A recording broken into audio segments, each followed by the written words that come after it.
गुप्त स्थान से आटा का बैग निकालकर कुछ जश्न मनाने की सोच रही थी और यह सब कुछ शाओलिंग की नजरों में आ गया। जैसे ही वह व्यक्ति वहां से गया, शाओलिंग ने गुप्त स्थान खोला, लेकिन वहां कोई नोटबुक नहीं थी, बल्कि वह सफल प्रयोग की गई गुलाबी दवा थी। अपनी त्वचा के गिरने की संभावना को देखते हुए शाओलिंग ने कोई बहाना बनाकर वहां से जाने का निर्णय लिया। जब उसने शराब की अलमारी के पास एक अजीब आवाज सुनी तो उसने देखा कि दवा पहले ही गायब हो चुकी थी।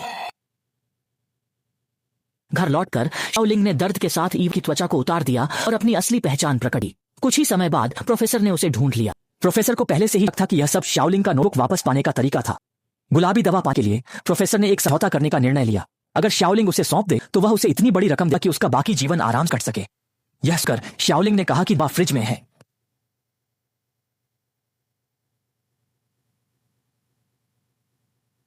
काफी समय बाद प्रोफेसर आखिरकार जागा, लेकिन उसने डर के साथ देखा कि उसकी छाती की त्वचा काट दी गई थी। इस पर शाओलिंग ने कहा कि अगर वह उसके पिता की शोध का परिणाम चाहता है तो वह उसकी इच्छा पूरी करेगी। शाओलिंग ने प्रोफेसर की छाती पर एक त्वचा का टुकड़ा चिपक दिया और एक नारंगी रंग की द्रव को उसके शरीर में इंजेक्ट किया। त्वचा तेजी से बढ़ने लगी।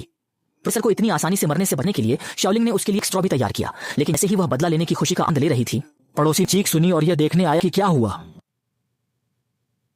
जल्द ही पुलिस सायरन की आवाज सुनाई दी। शाओलिंग भागने लगी, लेकिन पुलिस ने जल्दी ही उसका पता लगा लिया। वह जल्दी मेट्रो स्टेशन में भाग गई और कोने में बैठे एक बेघर व्यक्ति की गोद में छिप गई। आखिरकार वह पुलिस पकड़ से बच गई, लेकिन उसने डर के साथ देखा कि उसने हड़बड़ी में गुलाबी दवा की शीशी तोड़ दी थी, जिससे दोनों की त्वचा तेजी मिल गई। कहानी के अंत में कई लोगों की जान लेने के बावजूद शाओलिंग पुलिस की गिरफ्तारी से बच गई, लेकिन वह एक विकृत शरीर के साथ जीवित रही। यह था 20 साल का अंत।